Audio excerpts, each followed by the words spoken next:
அதுதான் உள்ளம் தேடி இல்லம் நாடி. எல்லா ஊர்லேயும் இன்றைக்கி பூத் கமிட்டி அமைச்சாச்சு, BL2 ஃபார்ம் பண்ணியாச்சு, உறுப்பினர் சேர்க்கை ஒரு பக்கம் போயிட்டுருக்கு.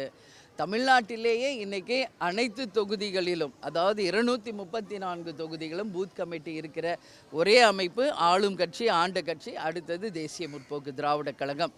அதனால் இன்றைக்கி எங்களுடைய கட்சியினுடைய வளர்ச்சி மிகப்பெரிய அளவில் இருக்குது. அது மட்டும் இல்லை, எல்லா இடத்துலையும் பூத் கமிட்டி அமைச்சு தேர்தலுக்கு நாங்கள் தயாராகி கொண்டிருக்கிறோம்.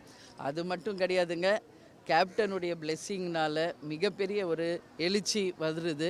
கேப்டன் கொஞ்சம் சிக்கானப்போ கட்சி தொய்வடைந்தது உண்மை. இன்றைக்கி அவர் மறைந்து கட்சியை இன்றைக்கி கேப்டன் தலை நிமிர வச்சுட்டார்.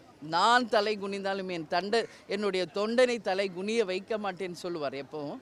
இன்றைக்கி அவர் மறைந்தாலும் நம்ம கட்சியை தூக்கி நிறுத்திட்டு தான் போயிருக்காரு. எங்கள் கூட இருந்து எங்களை வழி நடத்துவார் என்று நாங்கள் அனைவருமே அதை முழுமையாக நம்புகிறோம். அது நடக்கும். இல்லை, நானும் உங்களை மாதிரி தாங்க. ஆஃப்டர் 33 இயர்ஸ்க்கு அப்புறம் நான் வந்து ஸ்க்ரீனில் கேப்டனை பார்க்குறேங்க. தம்பி பிறந்தப்போ தான் அந்த படம் ரிலீஸ் ஆச்சு. என்னை அறியாமல் அந்த கூஸ் பம்ப்ஸ் மொமெண்ட்ஸுங்க. அது வார்த்தையால் நம்ம வந்து எக்ஸ்பிளைன் பண்ணவே முடியாது. ஏன்னா அவரோட ஒரு நிமிடம் நான் வாழ்ந்திருக்கேன். அந்த மூமெண்ட்ஸ் எல்லாம் என் கண் முன்னாடி வந்து போச்சு. அதனால தான் அவ்வளோ பெரிய ஒரு அழுகை அன்றைக்கி.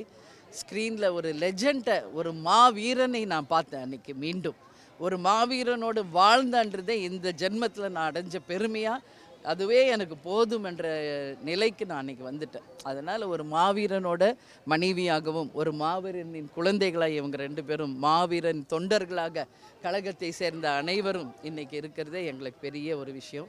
அதனால் அவர் ஒரு மாவீரனுங்க. அவர் நன்றி நன்றி நன்றி. எல்லா கட்சி ஆஃபீஸ்க்கு வாங்க, எல்லோரும் அங்கே சாப்பிடலாம். எல்லாமே அங்கேயும் நிறைய இருக்குது. எல்லோரும் வந்துருங்க. நன்றி.